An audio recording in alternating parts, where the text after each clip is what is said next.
Hey guys, welcome to OurTake. Pulp Fiction. It's Tarantino's masterpiece. It really is, and it's his best. No, what do you think is his masterpiece?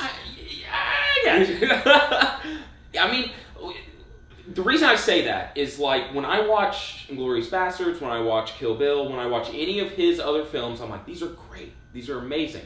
Every time I watch Pulp Fiction, I'm like, this is his best movie. And not only that, I think this is the most quintessentially Tarantino movie there is. It is, but even though all his movies have a unique style, and almost everyone you watch, if you don't know who's directing it, you can watch about 15 minutes of it and be like, oh, this is Tarantino. This is Quentin Tarantino, yeah. But if you were to introduce somebody to Tarantino films, if they've never seen one, Pulp Fiction is the one you got to tell them to watch. Because it has everything. It has everything that makes him unique as a director is in whether it comes from his shot, and in this, because now when he does when he shoots stuff now, it's like it has that feeling of like he is going for that grindhouse feel, like old school style of movie. With Pulp Fiction, it felt like he was just a young director, and that's just how he directed. Yeah, and another thing that makes him unique is nothing he does is original. Like, he steals from everyone. But he throws it all together in a way that's very unique. He's literally a student of film. Yeah. Like, he didn't go to film school. He, just watched movies. Yeah. And there's, especially in Pulp Fiction, there are shots where you go, oh, that's kind of Hitchcock-esque. Think about the end in the diner where everyone has a gun pointing at each other. That's like Sergio Leone. Yeah. That's. And then you go with the dialogue, and that's like His Girl Friday, the guy that like. Yeah, but it's not as quick. No, I think honestly, my point is, it's like he's taken all these aspects from these iconic movies and writers and directors, and he's thrown them all together into one. But it's also his own twist because he adds like the violence to it, and he adds. He does stuff where it's a serious situation, but then he'll throw in something funny. Like, Uma Thurman's ODing. John Travolta's take her to his drug dealer's house to try and to give her adrenaline or to get her out of ODing. And he's sitting there arguing with his dealer on the front lawn, and he's carrying Uma Thurman. And it's a serious scene because he's like, she's dying, we need it. And he just drops her on the lawn because he's having to argue with the dealer. And you're like, he dropped a potential dead body on the lawn. There's funny moments throughout that whole sequence because they bring her in and the dealer's wife is like, this is awesome. No, she's not. She's like, well, get her out of here. I don't want her. Yes. But then when they're about to administer the adrenaline, she's like on board. And remember, there's also the other female roommate who's on the couch smoking the whole time. Yeah. During what would be probably the most intense moment of her life, she's just like smoking out of a bomb. Anyway, Pulp Fiction, I think it's crazy. Upon we rewatched it last night in prep for kind of. You say rewatched it. This is a movie I think we've both easily seen over. I've seen it over a dozen times easily. Yeah, same for me too. And this actually, how about in full viewings? Would you say about a dozen times? Yeah.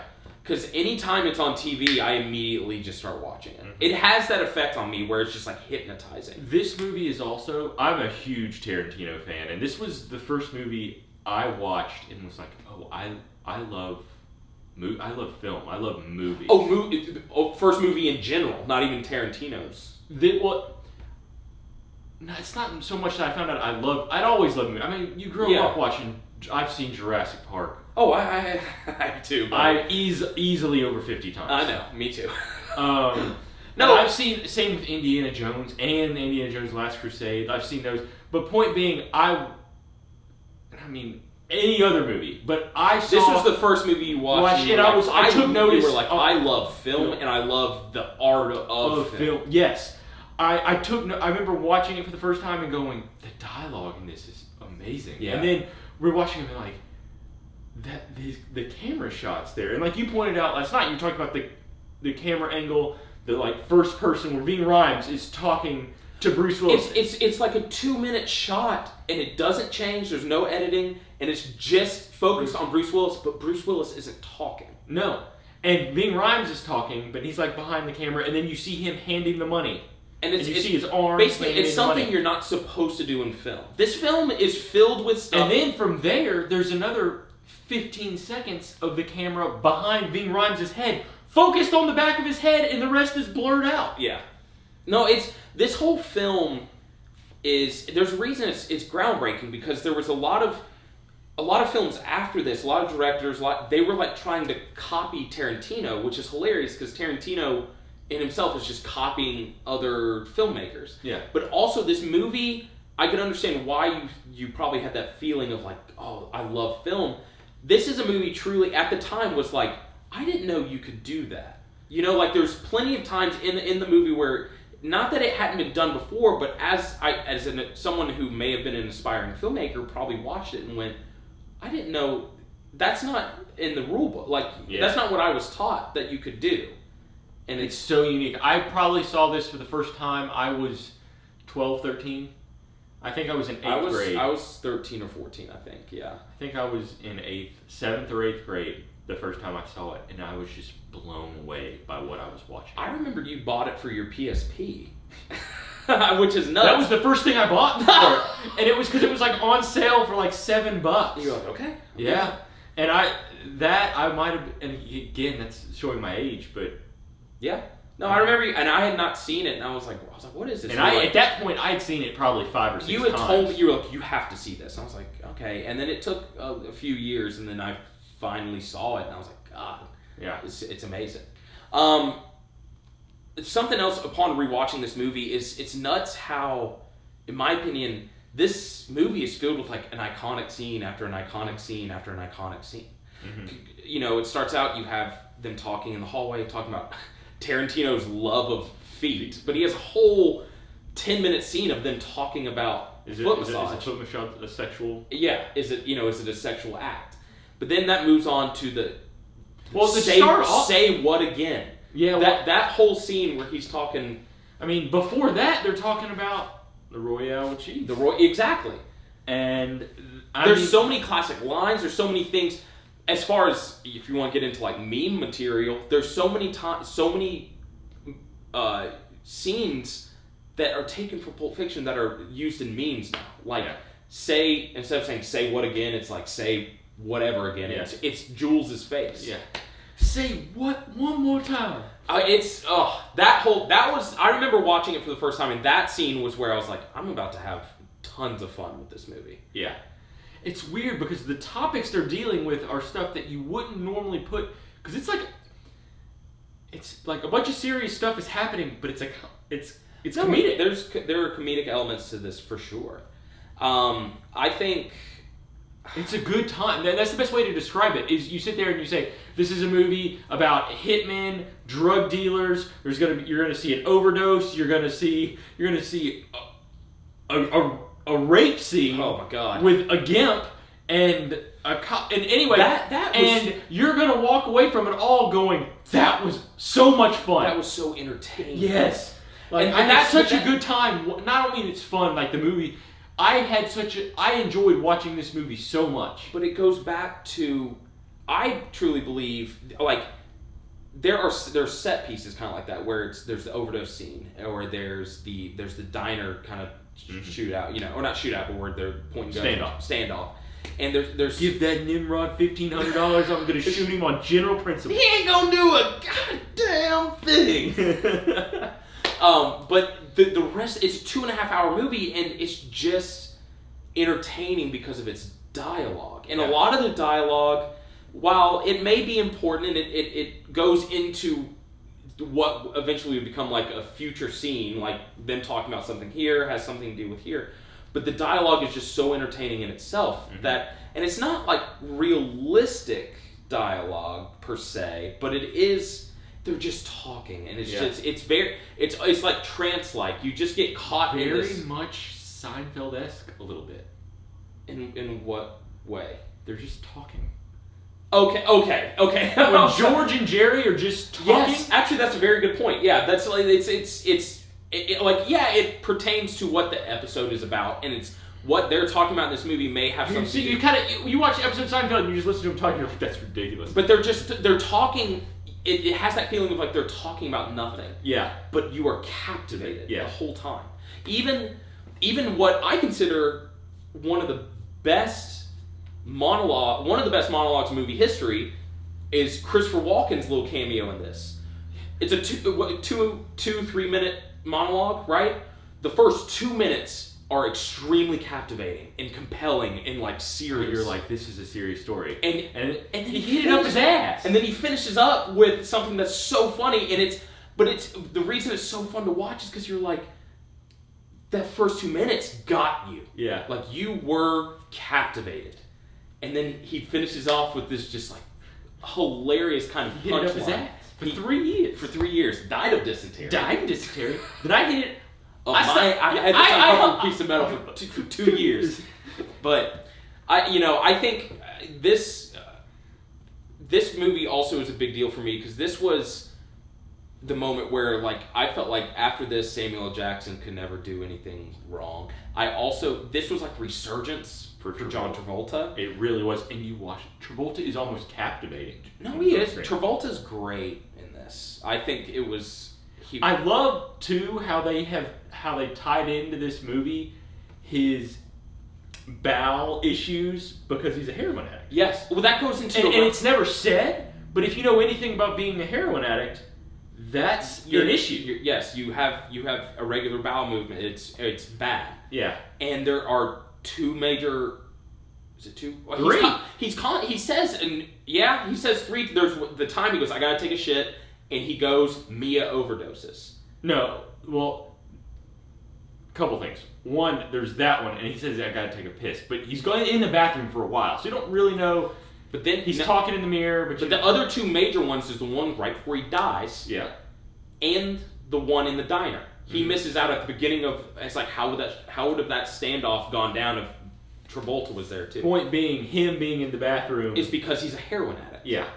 And you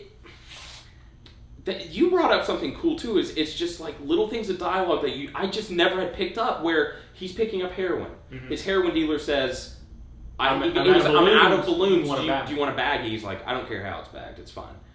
Mia later sees the bag of white stuff, thinks it's coke because she's a coke addict. If it would have been a balloon, she would have gone. This is not cocaine. Yeah, it's something else. And that would have more than likely. And that more than likely. But that whole situation would have never even happened. Mm-hmm. Oh man. And like for instance, Travolta's talking about his car got keyed. Yeah. And there's what you forget is like a couple scenes before, him and Bruce Willis kind of had like not an argument, but they're talking to each other. They clearly don't like each other. And Bruce Willis is leaving the building that Travolta's now in. Yeah, he keyed Travolta's car. Not then though. And I say that because I'm just saying they had taken a cab to. I know, but Tarantino has no. They took a cab. They're wearing their door clothes. Yeah, they are wearing their door clothes. Don't question me on how many times I'm just saying Tarantino has confirmed saying that Bruce Willis did that. Yeah. But Samuel L. Jackson, the reason I say this was the bartender in that scene is really good. But he's in it for a tiny bit. He's in it for a tiny bit. Yeah. But Samuel L. Jackson's performance as Jules. My name is Paul, and that's between y'all. And I would have liked to see more of him, but it's just how the movie was written. Like Jules, my man from Inglewood. Samuel L. Jackson, since this movie has kind of played the same character and everything else, this is probably like his toned down, what we now consider Samuel L. Jackson. Yeah. And this is his Samuel Jackson being a bad motherfucker. That's from this movie. Yeah, because before this he was in movies, but he was a character actor. He was just what you would consider a normal actor, and he was a good character actor. But now, since Pulp Fiction, it's that like big, scenery chewing just. And he's awesome at it. He's great at it. I think he found his window. It's like, and we're good. Yeah. You know.